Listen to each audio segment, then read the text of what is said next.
All right, and welcome back to another rookie breakdown. This is Fantasy Football with Gumbo, and my name is Ja. And today I'm going to be discussing TCU running back Kendre Miller. So, Kendre was a pretty productive running back in terms of college production. So, last year on TCU, he had 17 touchdowns. My guy was a beast on the ground. He had 224 rush attempts, averaging around, 6 yards a carry, and he went for about 1,400 yards exactly. He was a dog when called upon, in the receiving game. He had 16 catches, 116 yards, and he's kind of a all-around back. Now, the biggest knock to Kendre Miller has been we don't know how explosive this guy is. The biggest knock to Kendre Miller has been, well, he didn't run a 40. We don't know what his three cone is. Like, the guy didn't participate in the 40 or any of the draft combine measurements due to injury. But there's a lot of question marks as to how athletic and explosive he truly is. Now, typically people kind of freak out when you're talking about a really deep running back class that has a ton of potential. You don't want to miss, and you don't want to, miss out on any of this potential talent. So him not competing in the draft combine, I think, is probably going to hurt his NFL stock a little bit. I see him ideally as a day two pick. I thought that he could be very easily a third round pick, go to a team that, may be looking towards the future.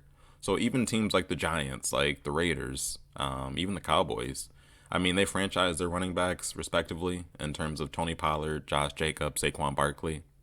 But at some point or another, you have to look towards the future. And when I look at Kendre Miller, he looks like one of those running backs who can handle 3 downs. I think that he can be a first and second down guy immediately, day one. Day one, he can come in and fulfill that role and be productive doing it. The guy has a great vision. He has amazing awareness. And, in the scheme that they played at TCU, he had no problem finding the open gaps, hitting the hole and getting big runs. There was a game last year, I'll say, against Bijan Robinson, who ended up winning the Doak Walker Award.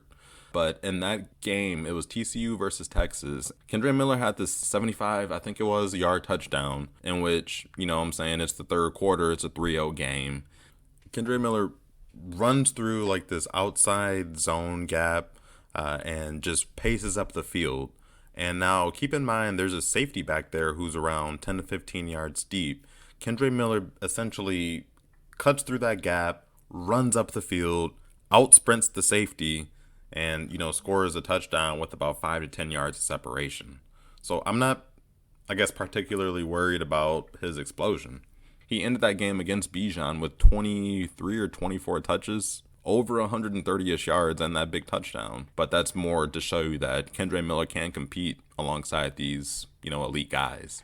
And so, long story shorter, I think that Kendre Miller is being underdrafted currently. When I look at rookie drafts, I see him going in the middle to late second round. I really do think he could be going early second, late first. But, if you can go and if you can capitalize on that value, you need to go do it. I think that he's going to be great regardless of scheme. I think he's more explosive than people give him credit for. And I think that with that amazing awareness, with his, physical frame, once again, he's 5'11", like 215-ish.